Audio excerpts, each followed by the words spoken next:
Assalamualaikum warahmatullahi wabarakatuh. Yang saya hormati Bu Lydia Khalida SPMT selaku dosen pengampu mata kuliah Studi Hukum dalam Pembangunan. Sebelumnya izinkan saya memperkenalkan diri terlebih dahulu. Nama saya Abdul Desnadin dengan NIM 411220184. Pada kesempatan ini saya akan memaparkan hasil dari tugas besar 2 yang telah saya kerjakan.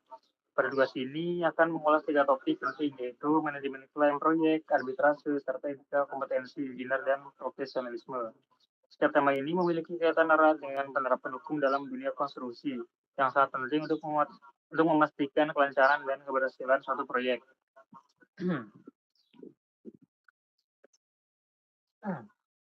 Pertama di sini ada manajemen klaim proyek. Untuk latar belakangnya, suksesnya sebuah proyek sangat tergantung dari kerjasama antara para pihak yang terlibat di dalamnya, yaitu pemilik bangunan, perencana, pengawas, pengelola proyek, dan kontraktor. Para pihak tersebut bisa mempunyai kepentingan dan tujuan yang berbeda, yang pada akhirnya dapat menimbulkan konflik atau perselisihan pada saat perencanaan dan pelaksanaan proyek. Saat itulah akan timbul masalah klaim. Dalam industri konstruksi, di mana dalam dokumen kontrak yang dijelaskan mengenai hak, kewajiban, dan prosedur, klaim dinyatakan sebagai permintaan kontraktor atas tambahan waktu dan atau tambahan biaya dan lain. Itu dapat berkembang menjadi perbedaan pendapat yang tidak dapat diselesaikan secara baik-baik oleh pihak yang berselisih. Jadi klaim bukanlah suatu tuntutan, melainkan suatu permintaan yang jika tidak dipenuhi akan terjadi tuntutan. Klaim berlanjut dengan pembuatan dokumen klaim yang formal yang diajukan oleh kontraktor kepada pemilik bangunan. Hal ini akan menjadi dasar kebijakan pemilik bangunan dalam mempertimbangkan klaim potensi sedini mungkin. Kemudian di sini ada definisinya. Secara sederhana, klaim dapat diartikan sebagai tuntutan. Namun dalam arti yang lebih luas, klaim dapat diartikan sebagai tindakan seseorang untuk meminta, di mana hak seseorang tersebut telah hilang sebelumnya. Karena yang bersangkutan beranggapan mempunyai hak untuk mendapatkan kembali. Klaim proyek adalah permintaan resmi yang diajukan oleh kontraktor atau tuntutan dari salah satu pihak dalam kontrak untuk kompensasi atas biaya tambahan, waktu tambahan, atau kerugian lainnya akibat perubahan atau pelanggaran kontrak. Kemudian di sini ada jenis-jenis klaim. Menurut Tela dan Saleh 2007, membagi jenis klaim dalam 4 jenis, antara lain klaim tambahan biaya dan waktu. Nah, klaim jenis ini biasanya mengenai permintaan tambahan waktu dan tambahan biaya. Di antara beberapa jenis klaim, 2 jenis klaim ini yang sering timbul akibat keterlambatan penyelesaian pekerjaan. Yang kedua ada klaim biaya tak langsung atau overhead. Penyedia jasa yang terlambat menyelesaikan suatu pekerjaan karena sebab-sebab dari pengguna jasa meminta tambahan biaya overhead dengan alasan biaya ini bertambah karena pekerjaan belum selesai. Yang ketiga itu klaim tambahan waktu atau tanpa biaya tambahan. Penyedia jasa hanya diberikan tambahan waktu pelaksanaan tanpa tambahan biaya karena alasan-alasan tertentu. Yang terakhir itu klaim kompensasi lain. Dalam beberapa kondisi, penyedia jasa selain mendapatkan tambahan waktu juga mendapat kompensasi lain. Kemudian ada faktor-faktor penyebab klaim. Tidak dapat dipungkiri bahwa dalam penyelenggaraan proyek konstruksi sangat besar potensi terjadinya perselisihan atau persengketaan. Metropolis dan Huel 2001 menjelaskan bahwa pada dasarnya terdapat 3 akar permasalahan penyebab persengketaan dalam proyek penyelenggaraan proyek konstruksi, yaitu adanya faktor ketidakpastian dalam setiap proyek konstruksi, yang kedua masalah yang berhubungan dengan kontrak konstruksi, kemudian perilaku oportunis dari para pihak yang terlibat dalam suatu proyek konstruksi. Di sini ada penanganan klaim. Yang pertama itu negosiasi. Dalam negosiasi, kedua belah pihak terlibat dalam pembicaraan murahan tatap muka yang mungkin berlangsung lama. Yang kedua, mediasi. Dalam mediasi, kedua belah pihak berkomunikasi dengan pihak ketiga yang netral, yang memberikan rekomendasi yang tidak mengikat. Kemudian, arbitrasi. Dalam arbitrase, kedua belah pihak berkomitmen untuk mematuhi rekomendasi pihak ketiga. Nah, yang terakhir itu ligitasi. Jika ketiga di atas itu sudah tidak memungkinkan, maka untuk hasil final yaitu diligitasi.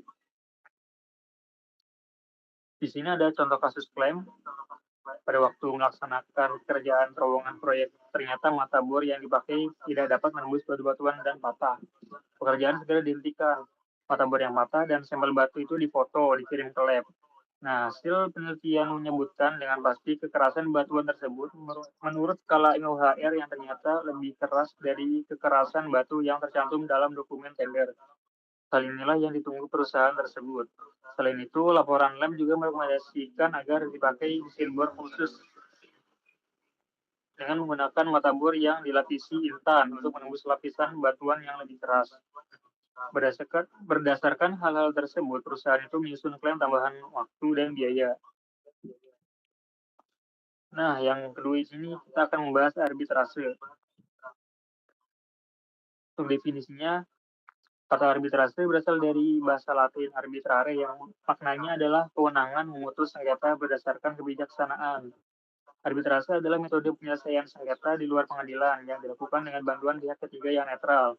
Pihak ketiga ini disebut sebagai arbiter atau orang yang melaksanakan arbitrase. Sini ada pihak-pihak yang terlibat. Yang pertama itu pemohon.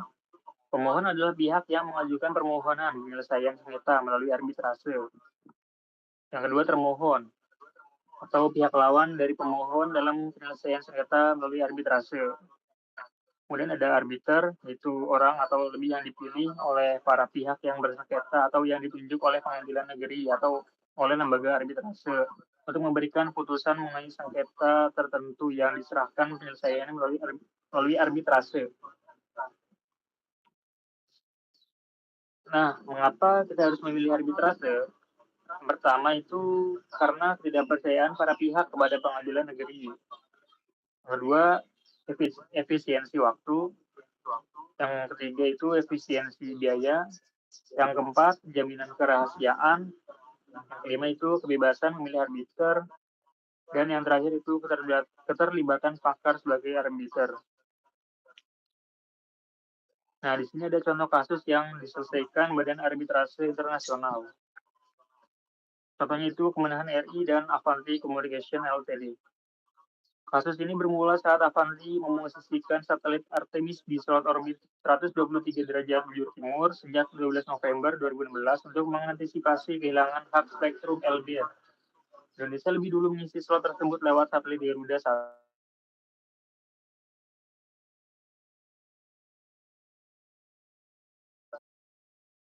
Menurut Evaluator, 30 juta US dollar ke pihak Avanti sebagai biaya sewa dan relokasi satelit. Namun Indonesia berhenti melakukan pembayaran setelah Avanti menerima 13,2 juta US dollar. Akhirnya Agustus 2017, Avanti menggugat Indonesia melalui jalur arbitrase dan resmi mematikan Artemis pada November 2017. Atas gugatan tersebut, Indonesia melalui Kemenhan RI wajib membayar kerugian yang dialami Avanti sebesar 20,075 juta US dollar. Selambatnya itu dibayar 31 Juli 2019. Nah, kemudian di sini ada etika dan kompetensi engineer serta profesionalisme. Untuk definisi etika, etika pada hakikatnya merupakan pandangan hidup dan pedoman tentang bagaimana seseorang berperilaku, dan etika berasal dari kesadaran manusia yang merupakan petunjuk tentang perbuatan.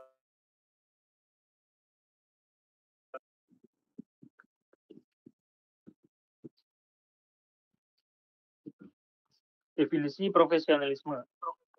Profesional sangat erat kaitannya dengan profesi yang memerlukan kepandaian khusus untuk menjalankannya. Profesional adalah seseorang yang benar-benar ahli di bidangnya dan mengandalkan keahliannya tersebut sebagai mata pencahariannya. Seorang profesional harus mampu menguasai ilmu pengetahuannya secara mendalam, mampu melakukan kreativitas dan inovasi atas bidang yang digelutinya, serta harus selalu berpikir positif dan menjunjung tinggi etika dan integritas profesi. Profesi insinyur teknik sipil adalah suatu pekerjaan teknik sipilan yang dalam pelaksanaannya dituntut keahlian untuk melayani kebutuhan masyarakat di bidang infrastruktur. Mengapa etika dan kompetensi serta profesionalisme itu penting? Pertama itu meningkatkan kepercayaan. Klien, masyarakat, dan kolega membutuhkan engineer yang dapat dipercaya. Yang kedua itu menghindari risiko. Keputusan yang tidak etis dapat menyebabkan kerugian besar, baik teknis maupun moral. Yang ketiga itu mendorong inovasi, kompetensi, dan profesionalisme mendorong perkembangan.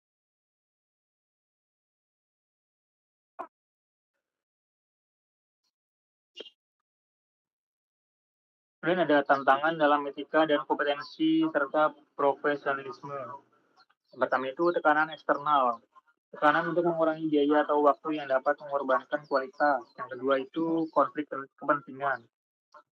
Itu memilih antara keuntungan pribadi atau kepentingan masyarakat. Yang ketiga, dinamika teknologi. Menghadapi teknologi baru yang belum diatur oleh hukum dan standar. Nah, bagaimana sih cara meningkatkan etika dan kompetensi serta profesionalisme? Yang pertama itu pendidikan dan pelatihan dengan cara mengikuti seminar, pelatihan, atau sertifikasi profesional. Yang kedua, mentorship, itu belajar dari engineer senior yang berpengalaman. Yang ketiga itu keterlibatan dalam asosiasi profesional dengan cara bergabung dengan organisasi seperti Persatuan Insinyur Indonesia atau PII.